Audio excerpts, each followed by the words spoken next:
So thank you very much. It was really interesting. It was like this refreshing new ideas. So we're gonna talk a little bit. It's actually the presentation is more focused on your article that you shared with us. So it's basically trying to understand if incoherence is required for sustainability.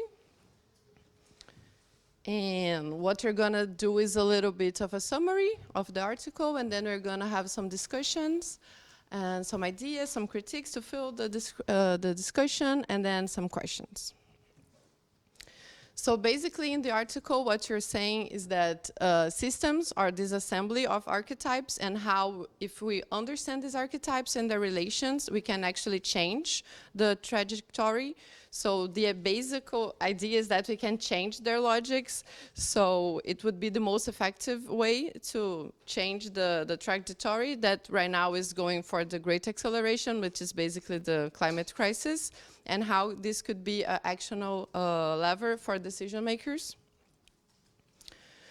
So seeing is coherence as an archetype, we could change this logic and we could use it to change the trajectory. So it's an internal contradiction in a given system. And how could this fuel sustainability? So basically here is just this image that is showing how in a three-way a system with three archetypes we can change and use incoherence to achieve different outcomes. And no. Sorry.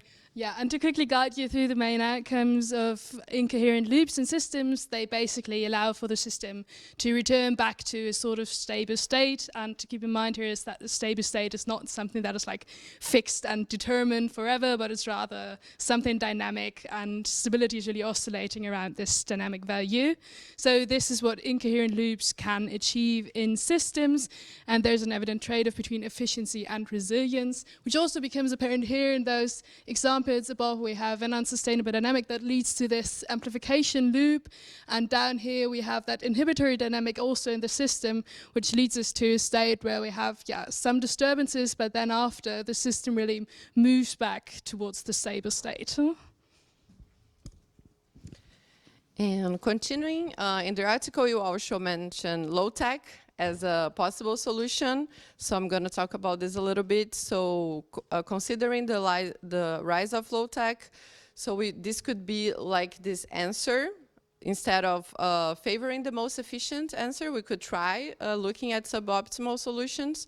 And here I think it's important to take a look of what actually is low-tech, because for example, we have this low-tech is always in relation to something, right? So if we're talking about an electric bike, if we compare it to a car, it's low-tech, but if we compare it to a bike, it's not low-tech, it's high-tech. So it's really important to have this in mind. And the most, I would say, definition that we find is objects, systems, techniques, know-hows, practice, behaviors, or even ways of thinking, and techniques that have three principles, which are if it's useful, if it's accessible, if it's sustainable. But I mean, a lot of things could be low-tech, so we dip a little bit deeper. So in the book, The Age of Low-Tech, there is the 7 commandments, which I think it's interesting to talk about too. So it's basically, do we really need it? I think it's the most important one. A lot of times we don't question ourselves that. So the design and the manufacture for true sustainability. Orient knowledge towards the economy of resource use.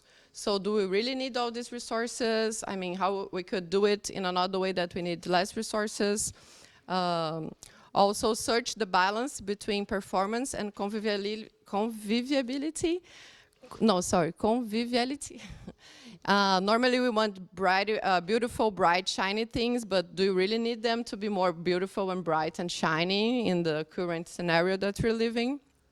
And relocalize without losing the good effects of scale, understand that the things that we buy or the things that we use or the things that we build, they have impacts, and if they're not coming from a really close place to us, our territory, this impact just goes further, and yeah. And de-automate services. and the know-how to remain modest. So these are the 7 commandments of low tech. And there is also this other really interesting article where they did this research understanding the criteria and the 8 categories that could describe low tech. So it's technically sustainable, but what is really technical sustainable? So it talks about respecting planetary boundaries, if it's resilient, if it's contradictory to the logic of exploitation, if it's energy efficient, if responds to a design under constraints. Other one, which is really interesting, if it's physiologically transformative, so it's changing the way people do things or changing the way people think about it, so it allows a reflexivity on social consequences, it gives meaning, it produces well-being, so it's this whole other way of thinking when you're going to build, construct something new.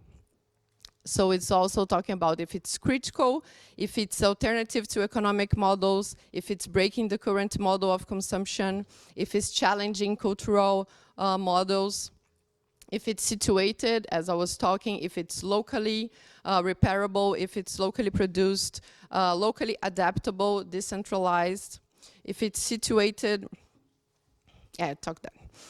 If it's empowering, if it's emancipating, so if it's inclusive, if it's a solution that people can build for themselves, for example, if we can have this model and people can reproduce it, if it's radically useful, and again, we have the idea of efficiency, so we're going to talk a little bit about that too, like how efficiency can be seen from different lenses. If it's renewing the design practices, if it's demechanized, if it's labor intensive and based on ancient techniques and know-hows. So we want to understand if low tech is really incoherent, because if we're talking about a scenario where we have the scarcity of resources, or at least we know that resources are not like forever available, and in the current scenario, low tech maybe could be considered as the optimal answer. So we question that too. And even how it can be paradox, since some consider efficient allocation of energy and resources as one of the characteristics. And also how the definition of low tech still remains kind of blurry and have different explanations. And I think one of the final questions is how it could be scalable or how it could be actually considerable in a concrete way as a policy level. And right now I'm going to talk a little bit more about efficiency. Yeah, jump into a more abstract level and perhaps framing it in a way that might be a bit controversial from your perspective.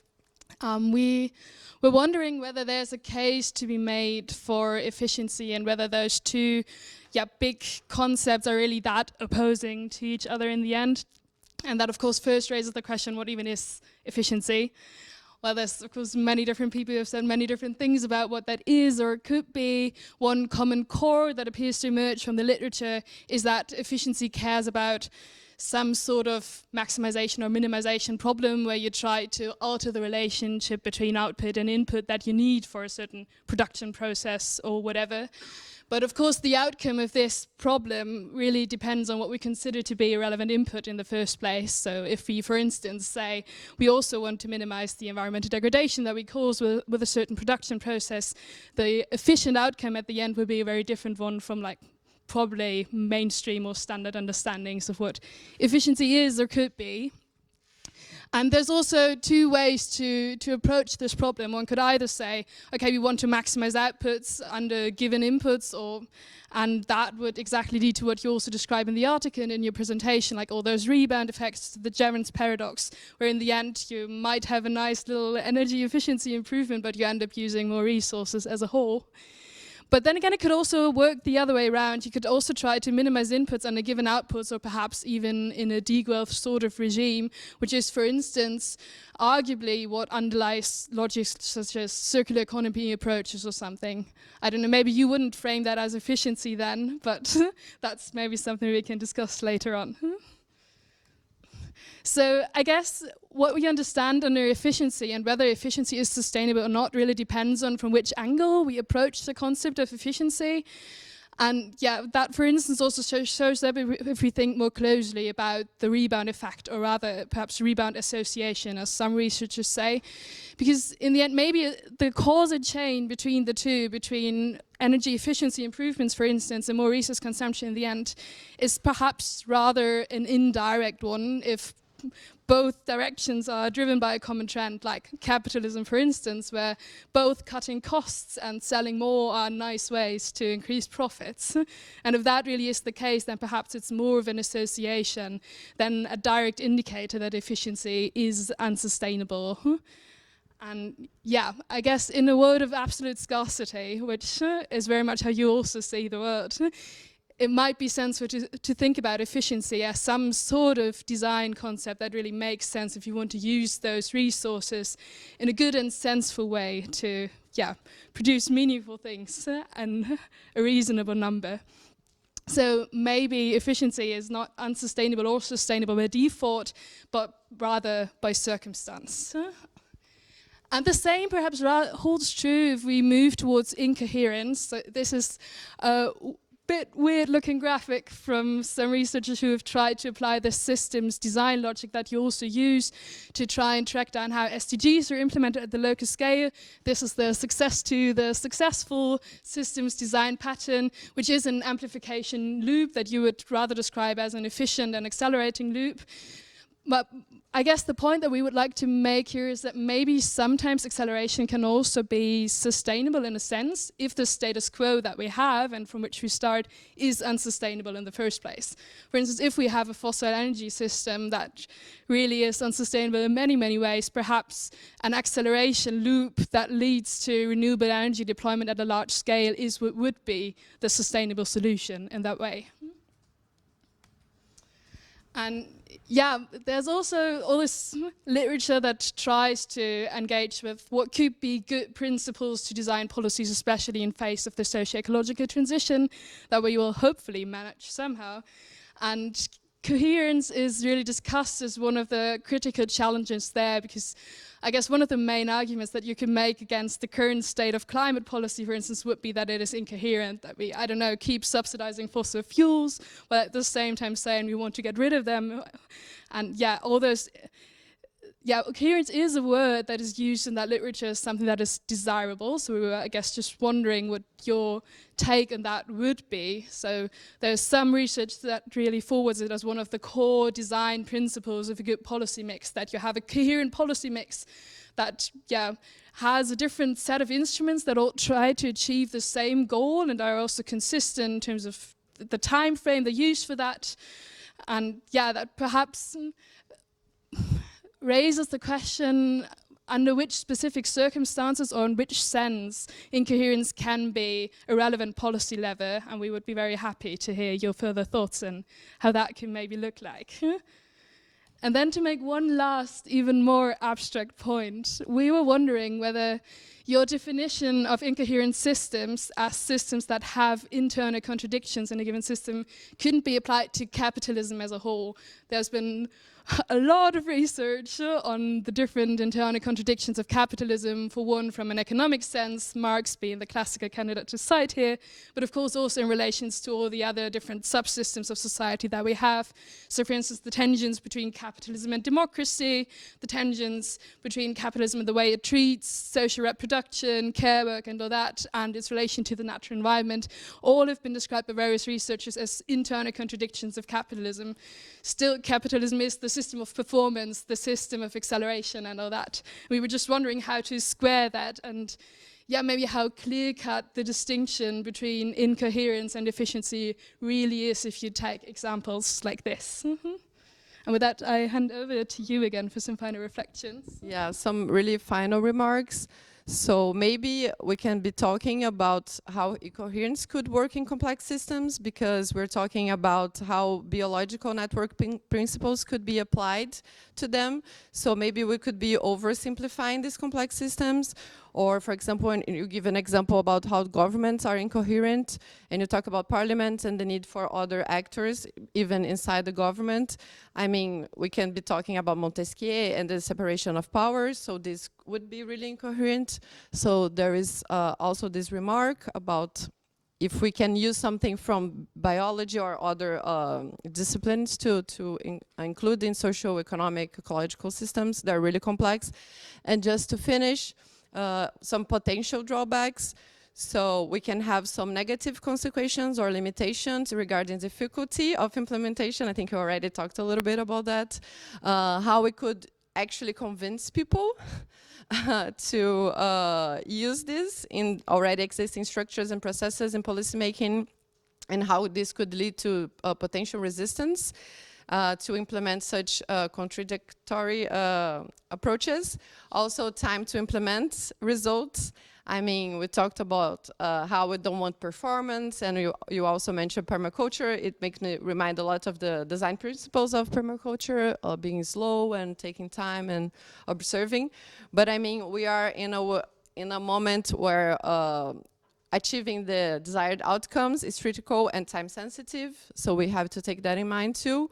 And just to finish, if we're going for incoherence, we are dealing with complexity and unpredictability. So how we can implement something that we don't know the outcomes, so it can lead to unintended consequences. So how we balance this, we want robustness, but how to achieve it and go in the right direction. So yeah. The questions that we already make, so how exactly and under which conditions can incoherence become an effective remedy to unstoppable amplifying loops, an actionable tool for decision makers in policymaking for sustainability, and how could be and what could be the possible drawbacks, and could one read the capitalist economic system as an incoherent system, and how could low tech be considered at a policy level? Thank you.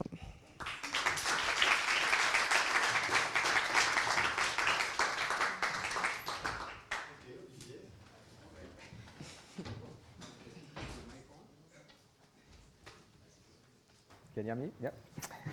Okay, thank you very much. This is a very thorough reading. Yeah, I have my mic, so it's okay. Maybe I can stay actually with the question. Thank you very much, very insightful. So actually it's all the nuances that I couldn't say in a 1 hour short talk. But so several things. So maybe on efficiency, I'll start with efficiency.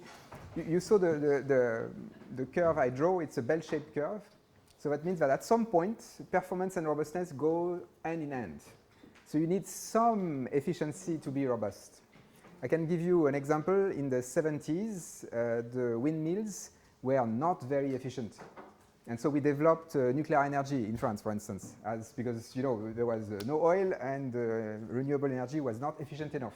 And so we developed nuclear energy, which is extremely performant, but extremely fragile, right? A nuclear power plant, it's a dirty bomb in a fluctuating environment. If we want to be Zaporizhia, that's a dirty bomb, potential dirty bomb. So you don't want to multiply the number of nuclear power plants in the world if the fluctuations are going to increase. But in that era, in the 1970s, relatively stable world, let's say in Europe, and the renewable energy were not very efficient. So the choice to go for nuclear energy could be somewhat justified in this era. Today, in 2025, choosing nuclear energy when the renewable energy is much more efficient does not make any sense anymore, because you have the right level of efficiency. Just to say that that's where I want to nuance. So you need to have some level of efficiency to be robust. But the problem is not really that, is that when you start to put your foot in efficiency, then you get into the trap of efficiency. And then you just want to get more and more efficient technology, more and more energy, and then you create new needs. Then you create AI that requires even more energy, and then you rejuvenate 3 Mile Island in the US to have a nuclear power plant that is producing energy for AI. And that's where efficiency becomes a problem. It's more like the cult of efficiency that is a problem. Efficiency in itself, it's fine. It's just the trap. When you get into it, it can be a problem. So I thought of several things. I should have taken notes actually. So incoherence. So when I talk about incoherence in this paper, it's exactly the same thing. Is that we all need a level of coherence and a level of incoherence, but it's also a question of strategy. When earlier I was talking about sobriety as a problem, because sobriety can feed the rebound effect and then feed the exhaustion of resources. What we want to do is to create the conditions that generate sobriety. So that means that we are not against sobriety. We want sobriety to be the objective, but we don't want sobriety to be the strategy. So to generate sobriety, you want to start with robustness. When you start with robustness, you do the low tech and everything, and then you generate repairable objects that are not necessarily sober, because they're bigger, they are heavier, they have big screws and everything. But because they're not sober, but because they are repairable, they are going to generate sobriety. Because they will be repairable, you will be able to transmit them to the next generation and everything. That's sobriety that you generate. It's the same with coherence and incoherence. Coherence is a beautiful objective. It's a very bad strategy. Because if you start with coherence, then you put the cult before the thinking. Right? If you really say, well, that's coherent with what I think, then you exclude anything that is not aligned with your thoughts. So you want to start with incoherence, so basically to have a contradictory debate, to have a lively debate, to be able to be exposed to different questions, to contradictory questions. And this is, actually that's what Patrick Vivray called fertile disagreements, les désaccords féconds. And it's a strategy where instead of polarizing the society, where everyone is very coherent with their thoughts and they fight each other and you polarize the society, instead, when you have a discussion with someone, you spend a lot of time on the definitions. Actually, that's exactly what we did today, so it's perfect. When you spend a lot of time on definitions, you make explicit what you think. And that way, if you disagree, or often to make explicit the definition, that actually helps to understand what are the disagreements, and sometimes it's only a question of semantic, and then you can agree with different words to talk about the same thing. But if you really disagree, and then you separate yourself, you separate with the other person, and you disagree, and you still keep your opinion, right? But it's not a problem, because now when you leave the room, you know why the other person thinks differently. And so in your head, you have another model that is somewhere in your brain, in your memory. You know that someone else can think differently, and you understand why this person thinks differently.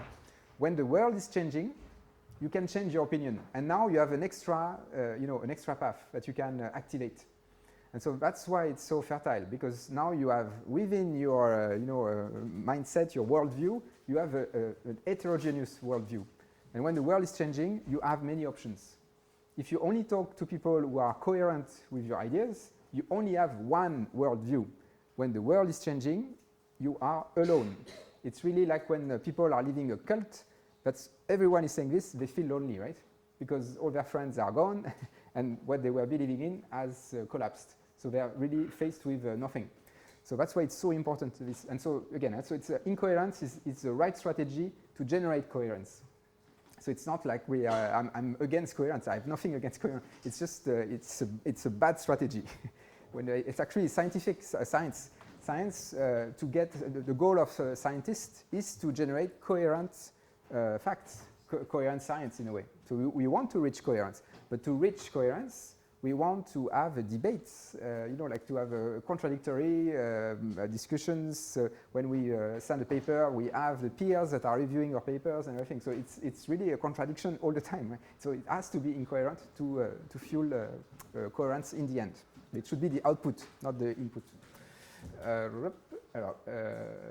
Amplifying loop. So again, so using efficiency or coherence to, as a way to accelerate change. I agree. So in some cases, you can use archetypes. So escalation, success to the successful. If you recognize in a system this type of archetypes, you can play with this system. And this is really a truly political tool where you can be more effective to change something. The problem, as always, it's like fever. That's very efficient. You want to use this for a short time. Because that's one way to accelerate a change, to really make the system flip. But if the problem is that if you're in power, you use this archetype to change the system, then you can be mad in power, right? And then just keep on using the archetype to change the system to always to your benefit, right? So that's the problem with efficiency, is that it's very attractive and you can be stuck in a loop of efficiency. And so this is it's a powerful tool to use efficiency, coherence, like to stay within the archetype and to choose the archetype to change the system. But it's a very dangerous one. because then you can really change the system, and then you can really stay in power. And so the way I think that for incoherence, why it's so important is that if you think of incoherence, that means that at some point you have to lose power. You're in a position where you don't use this archetype that is so effective, you just step down. And then you let the system oscillate. And the system behaving in a more autonomous way. The system is not dependent of what you say. So you give back the power to the people in some ways. You have to be incoherent. And so when I say that the first thing you have to do when you have a power is to maintain the counterpower, the parliament, the journalists and everything, it's exactly that. It's actually, you have the example in France, which is a perfect example, where we have a president who's been fighting the journalists and the parliament for 7 years now, and now he's basically has no credibility, right? He's lost power, literally. Yeah? So even for himself, it was not a good idea, right? But that's why I guess I shouldn't editorialize too much. Okay, so but that would be the possible drawback, right? So if you use an archetype to accelerate change, it has to be like fever. It's for a few days, for a few weeks, a few months, but it has to have, a best before, like food, right? At some point, you stop that loop yourself. Okay, capitalist. That's a very interesting question because indeed, you could think of the capitalist system as a very robust system. It's been around for a while, and it's very resistant to many, many fluctuations. Any crisis, it's still around. So that's actually exactly it's a perfect question. Robustness works if it's transversal. So I'm going to give you two extreme examples. So you have a company. Imagine a company that is very virtuous, socially virtuous, like very equal horizontal management, and they're making products that are biosourced, biodegradable, made by local fungi that are fed on, organic waste from the city. Really like ticking all the green boxes. It's like really the perfect company, right? But what they are doing is furniture. They are doing, compostable furniture made of fungi. Okay. But this furniture, they sell it to McDonald's. Fast food. Performance. That's actually is going to be toxic for the territory, right? Because then you're fueling an economy that is making people sick, that is, you're not cooking at home, you're doing like cheap food full of trans fat and everything. So that's toxic for the territory.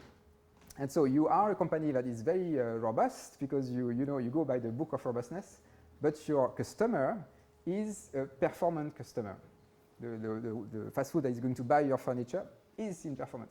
And the whole thing is rather performant. And it's even worse than performance because now you have a robust system that is supporting a performance system. And so this is the worst because now it can really stay forever. And this is a little bit what's happening with capitalism. It's full of counter-performances, so it's very robust, but it's fueling a system that is toxic. So that means that if you want to be robust, you have to choose your customers. So that means that a company that is very green, very social, needs to get rid of some customers, needs to get rid of some people who are providing, whatever, the paper and everything. You have to choose. It's a question of choice. Robustness should be the first criteria for choice. And I'm going to give the other example. Just think of an association, an NGO, that is very positive, that is really taking care of the robustness of the territory. So really, helping the local biodiversity, helping the poor people. I mean, you can find many. So there's a lot of NGOs like this. So externally, they're very robust towards robustness, but internally, because these are such big questions, it's a dictatorship. The missions are so high that they say, well, we need to be performant, we need to be efficient. And what happens? So they work, 100 hours per week. Everyone is in burnout. There's a lot of fights. So there's a lot of efficiency performance inside. I mean, cult of efficiency inside. And so it's not robust. And you probably know that there's a big epidemic of burnout in NGOs, exactly for that reason, because they are developing the robustness of the territory, but inside, they are still stuck in the radical loop of the cult of efficiency. And so again, if you want to be robust, you have to be robust outside, but inside. The entire chain should be aware of the trade-off between performance and robustness. And so that's why I'm insisting so much on the trade-off between performance and robustness, because this is so sad to see all these people who are really engaged, who really want to change the world, but they are not aware of the trade-off between performance and robustness. And so what they do is that they burn themselves, even though they have the right thinking, they know what to do, they have the right ideas, but they still are stuck in this cult of efficiency. So it's really important to know this, that it needs to be transversal. And again, it has to be nuanced. You want, at some point, to allow performance. Sometimes, I don't know, there's an emergency, suddenly there's a mega flooding in the territory. For the few days to come, in Valencia in Spain, for instance, you want to be efficient, right?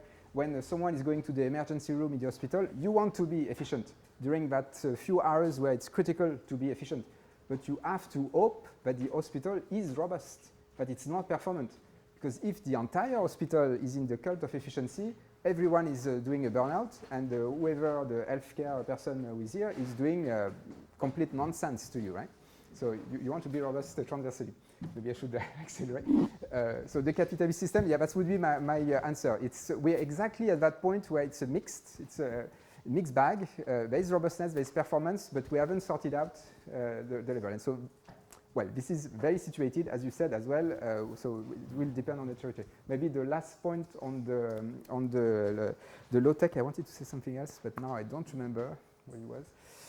But on the low tech, there was, maybe that was that. The low tech, that's where I would disagree a little bit. So the low tech is really nice. I mean, of course, it's the way to go. And actually, I was talking about the hospital. You have to wonder why, in the medical world, there's not much more interest in the ecological solutions like low tech, short circuits. I mean, like the situated solutions, because this will be super useful for the health centers, clinics in the future, right? We will need more of these solutions when there is less and less doctors, less and less physicians and everything. So citizens will have to enter the hospital, and will have to have low-tech technique within the hospital to make the hospital run. Right? So, but where I would nuance a little bit, I think in the description of the low-tech from Phil Biwix or other people, the question of efficiency is still here. And to me, it's not qualified. So, of course, you need some energy efficiency to be low-tech. But if it's, again, a question of priority. If you put the priority on energy efficiency on the low-tech, it's not going to be low-tech. Because you're going to really make it, like, energy efficient. It's going to multiply rebound effect, and it's going to be not the output you want to have. So that's where I think that trade-off between efficiency and robustness, performance, needs to be really stated. When you increase energy efficiency, you know that you lose robustness. So you are, at least when it's really high, the energy efficiency. So that's always a balance to get. And of course, it depends on the local context. But I would not put it at the same level as low-tech needs to involve citizens. That's really for sure. 100% of the time, you want to shift from smart cities to smart citizens. That's low-tech solution. Energy efficiency is just a secondary aspect. It's not in the same range. Thank you.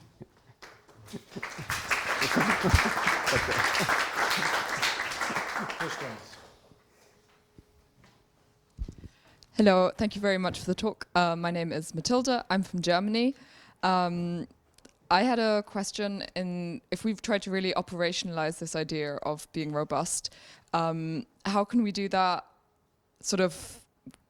Basically what I'm thinking about, for example, with an energy transition, we're trying to do it in a robust way. So to minimize the risk of like supply chain constraints through efficiency, we decide to have a more local system. Mm-hmm. But then instead, if suddenly there's not a lot of wind in the area we're in, we might face problems in that way. So how do we sort of balance between these different forms of diversification? Yeah, so if you... so yeah, if you want to develop a robust energy system in your country, in your territory, so you want to diversify your source of energy. So wind, solar, many different ways. But also means that the society, the citizens are aware of this. So maybe they are aware that maybe between 2 and 4 there is no electricity, or there is less electricity for some reason, right?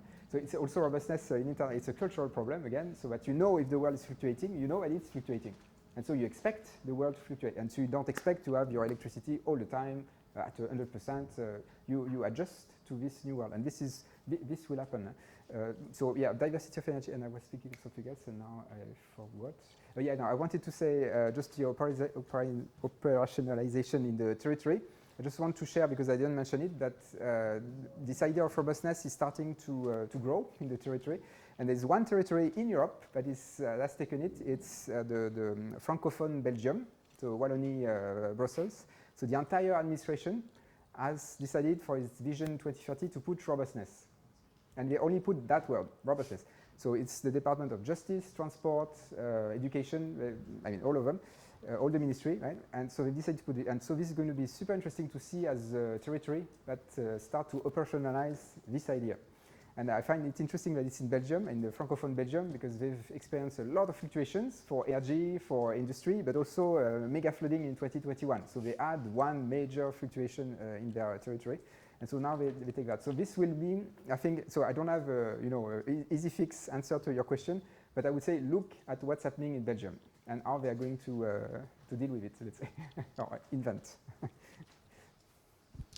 Hello, my name is Aaron from Mexico.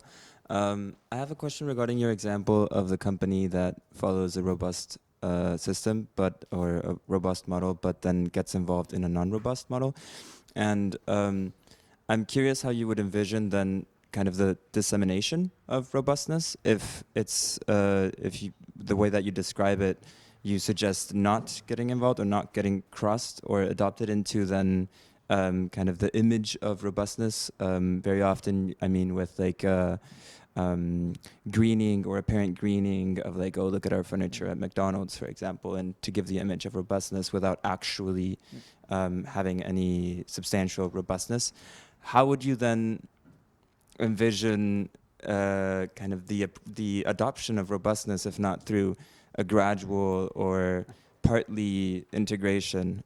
Specifically at the policy level, I find it quite difficult nowadays because this whole issue of performance is very much integrated into key performance indicators and the way that progress at a policy level is seen. So even at the state level, if you then get your foot in the door, which is often kind of the argument for it, would you say you don't quite see it that way as the possibility of getting your foot in the door, and maybe there's more danger behind this kind of narrative of getting your foot in the door and then creating more change? Yeah, so tricky question. So I agree. There's already a little bit of robust washing, I would say. So people are saying, my company is robust to support the performance of my company, right? And then it's a complete contradiction in the term. So I guess the pragmatic answer to this would be to say, if you are convinced that the world is going to be fluctuating, so basically you endorse the scientific fact, and you know that you're going to develop your robustness, and if you're a company, territory, what you can do is to clearly, explicitly say what is robust and what is performance. So for instance, you could have part of your economic model that is towards performance, but you actually embrace that is performant, that is going to die, but at least for now it helps you to survive. And then you develop a product that is robust on the side, but they are separated. So if it's a company, for instance, it could be, let's say, 5% of your, your result, let's say, so it's not much, but this project should be able to scale up very quickly. So it's not a pilot project. So it's something that basically, for instance, if you have a repair workshop in your company, it's not going to cost you much in terms of your result. But maybe 10 years from now, that repair shop is going to be 90% of what you do in the company. You're going to be a repair company and not a goods production company. So it's very difficult to answer this question because it depends on the sector or the company or the organization. But I would say we will have to live in this time with the two models side to side, the hyper-performant one and the robust on the ground. And this is going to be completely contradictory. So I'm going to give you an example to show you how difficult it can be, and I don't want to be too long. So for instance, you're a farmer, and you are producing, let's say legumes, for the vegetables, and you've been plowing your field for years, right? So that means that there's a lot of weeds that are growing in your fields, and so you use a lot of pesticides. So one day you wake up and you say, well, I want to do conservation agriculture. So I'm not going to plow my field anymore. I'm going to leave the soil untouched, and I'm going to hope to be able to grow vegetable without plowing the soil, because this is basically generating a desert in the field. If you do this without any notice, right, from day 1 to day 2, you're going to grow weeds, because there's lots of seeds over the years that have been selected through the plowing. And when you plow the soil, this is actually fueling the number of weeds. So one incoherent way to address this and to play with either both the performant and the robust model is for 10 years to use glyphosate. So if for the Green Party to use glyphosate, it's the evil, right? Because it's really it's a toxic compound to kill the weeds. But if you don't use glyphosate, your conservation agriculture is not going to work. And so the farmer will have to change its job, and you won't get a farmer. And you'll have weeds on your territory. If you use glyphosate the first year, then you don't plow your soil, you can get some vegetable. The second year, you use a little bit less glyphosate. The third year, a little bit less. After 10 years, you don't use glyphosate anymore. But you have that transition phase where you use a performant molecule to keep the old system going, but your trajectory is towards robustness. And so we are exactly in that moment that is a bit weird. We will have to do things that are really contrary to our beliefs, contrary to what we think, but it's the trajectory towards robustness that will prevail. And that's why it's so important to realize this, because the Anthropocene is the era of the slow risk. There's a lot of PFAS, for instance. PFAS, it's a slow risk. We don't see it coming, and when there's too much, it's too late, because it's an eternal pollutant. So facing with the slow risk, we need to have sort of a transition phase that is also slow in a way. We can't fix very quickly. And so that means that we will all have to be a little bit schizophrenic, right? To be performant and robust at the same time. And yeah, this is the tipping point in which we are. Don't know if I'm so clear. Hello, thank you for the presentation. I'm Zulfia from Azerbaijan. My question is related to your idea on agroecology, that it can, like, focusing on like biodiversity can actually resolve the problem of climate change. And you mentioned that like we can increase the seeds and everything. So I really didn't understand how it can affect the decrease of climate change, because it feels like putting more pesticides and seeds it's also increases industrialization. And on the other hand, like is it really diversifying our ecosystem, or we just put seeds and grow plants that more serving for humans? And on the other hand, how it can actually resolve the climate change, especially in places like sub-Saharan Africa, Siberia, where they also affected by climate disbalances, but it's not possible to resolve this issue this way. So I wanted to ask about this. Sure. Maybe I'll start with the Sahara. So actually, the fact that it's a desert is not, it's not a fatality. There are many methods to transform a desert into a green land. One very simple method is you take your desert, so it doesn't have to be a true desert. You don't want to start with the art of the Sahara desert, because here you can't do anything. But if you're in the margin of the Sahara, it's always the system is shifting from the margin. If you are at the margin of the desert, what you can do is on your sand, basically, you plow again, and you make a little hill. It's the half moon method. So basically, it's a 4-meter long range like this. You just make a little 3D shape like this. And so what happens is that when you do this, the water is going to condensate, because there is a difference in altitude. But it's only, it's a half a meter, so it's a very small thing, but it's enough for water to accumulate at the bottom of the mini dune, let's say. And within 2 years, you have a lot of plants growing inside the half moon. And when you have plants, they're going to produce biomass. Biomass is going to stay on the soil. It's going to store the water. And now you can have, you generate a new soil, and you restore a soil. So it's definitely reversible, desertification.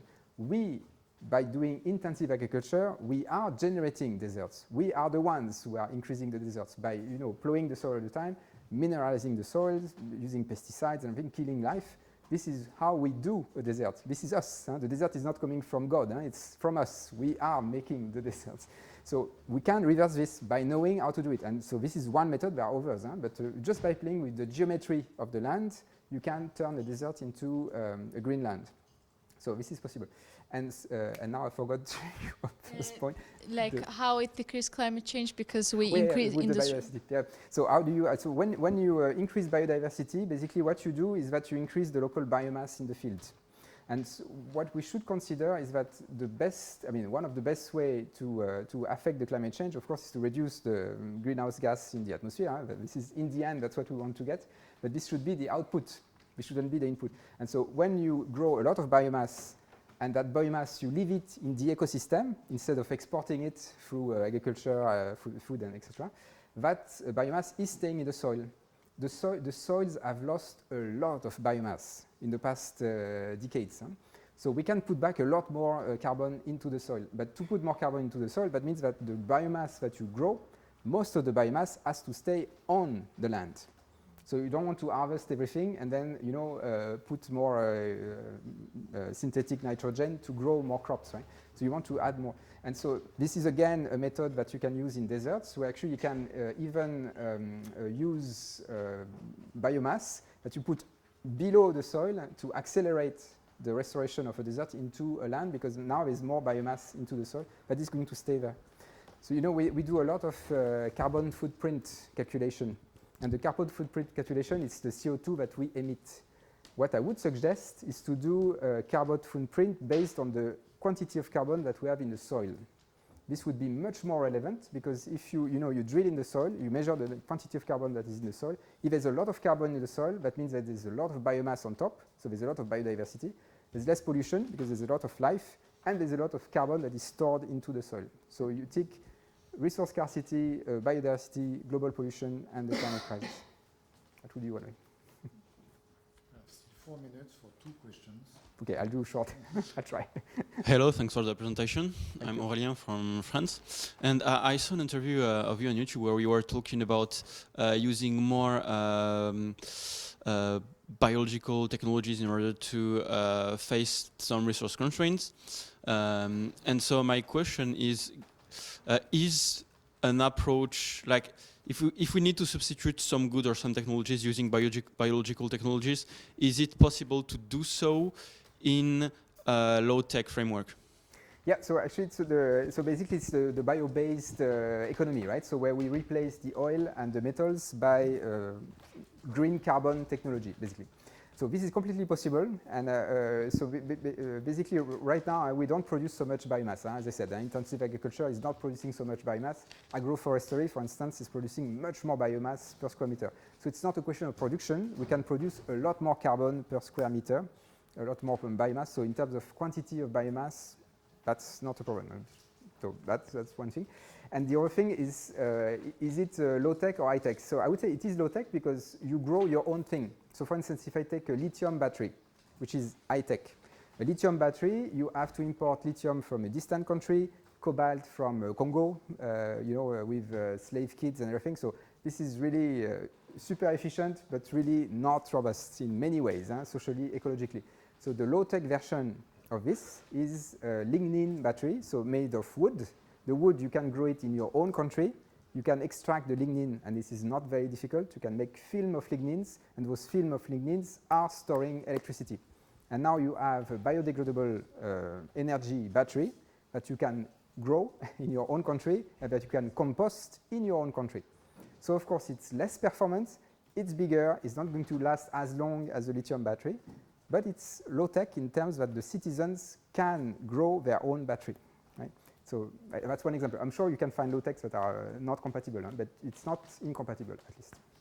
Mm-hmm. Thank you for sharing your insights. Aysel from Kazakhstan, and I have a question related to the point stating that currently we are hitting the point of robustness. I'm questioning, especially when it comes to AI. I feel like it is right now currently is used as a tool instead of like, it could be used for robustness, but I feel like we're using for automation and again for performance. What do you think? Isn't it like we are getting even like to the performance like closer? Yeah. So okay, 2 minutes for AI. It's going to be super bullet points. So the only thing I think for me that where AI is fueling robustness is through serendipity. So with the digital or AI, you can be exposed to knowledge that you were not expecting. You know, when you go on ChatGPT and they give you some new ideas, some new references, that would be robustness, right? Because you are exposed to a random fact that could give you some new ideas. So that's the positive part of AI. The rest, AI in a world that is addicted to performance is supporting performance. It's Total who is using AI to find new oil fields. So I'm going to give you 4 criticisms for AI. So in 1 minute. First criticism of AI, when you use AI in the world of performance, is to reach the destination faster. You know, you want to summarize a book of 300 pages into a few seconds in 10 sentences, right? Very fast, you reach the destination. So as Pierre Desproges said, there won't be any survivors. So reaching the destination, philosophically, it's really problematic. You want to die faster than others. So the destination, I mean, if you think about it, life is the path. It's not the destination. The destination, we know what it is. We all know what it is, the destination. So we want to enjoy the path. The path is to live with the fluctuation. So the AI wants to remove the path to reach the destination immediately. So if you're a painter, if you use AI and then you reach your painting, you've lost all the joy of painting, right? You just have the immediate result. First one, destination before the path, problem. Second point is that AI and the digital in general is using a lot of water, a lot of resources, a lot of energy. It's completely unsustainable. Sam Altman, the CEO of OpenAI, has asked the Emirates for $7,000 billion to increase the performance of his AI. $7,000 billion. That's twice the budget of the USA during World War II. All this to increase the performance of his AI.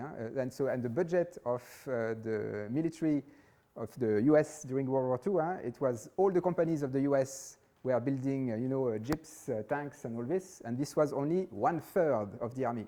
The state built new factories to build the 2 remaining thirds. And Sam Altman wants all this ×2 to increase the performance of AI. This is a complete pathological delirium, right? So this is why. I mean, if you go to any seminar for companies where they talk about AI, they always say the same. You absolutely have to go into AI, and it's completely unsustainable. And I leave you with that. So that's the second point, completely unsustainable. Third point, inbreeding. So the first editor of content in the world right now, it's an AI.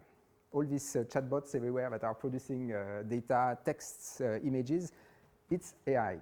AI are feeding on content on the internet that AI are producing. So that's called inbreeding. In French, it's consanguinité. So when you feed on yourself, right? So this means that, and we know what happens with inbreeding is that you're getting poorer and poorer, right? There's less and less information. It's like, when you photocopy a page over and over, then you lose the text, and then it's just light gray, right? There's no more information. So AI, the way it's designed, is doing this. AI is feeding on itself. So it's losing, it's getting less and less reliable. And the fourth point is the effect slipping behind the wheel. So when you have an AI that is extremely performant, when you look at the result, it's really impressive. And you feel like, wow, okay, that's really perfect. But you check. The second time, you check again. The 10 times, you check again, but not really. The 100th time, you don't check anymore. You trust your AI. The problem is that if you combine the two, inbreeding and slipping behind the wheel, we will have more and more trust in AI that will be less and less reliable. So that means that one day we will have a plane that will go into a control tower and we won't understand why, right? Because there will be somewhere an error. So by design, I mean, unless AI is revising its design, but by design, it's a recipe for disaster, the way it's. But again, because it's targeted towards performance. If we were using AI towards robustness, we would realize that the best AI are the least performant ones. Because when an AI is not very performant, then you have to check what it's doing. And so now you hybridize between AI and humans. And now you really get all the benefits of AI because you get these new ideas and you get something more robust, right? And so this is where AI, and it's exactly what I told you, what is more robust is when it's less performant, right? If you have an AI that is very performant, it's going to, take you into a loop of in the cult of efficiency that is, little, basically. Thank you.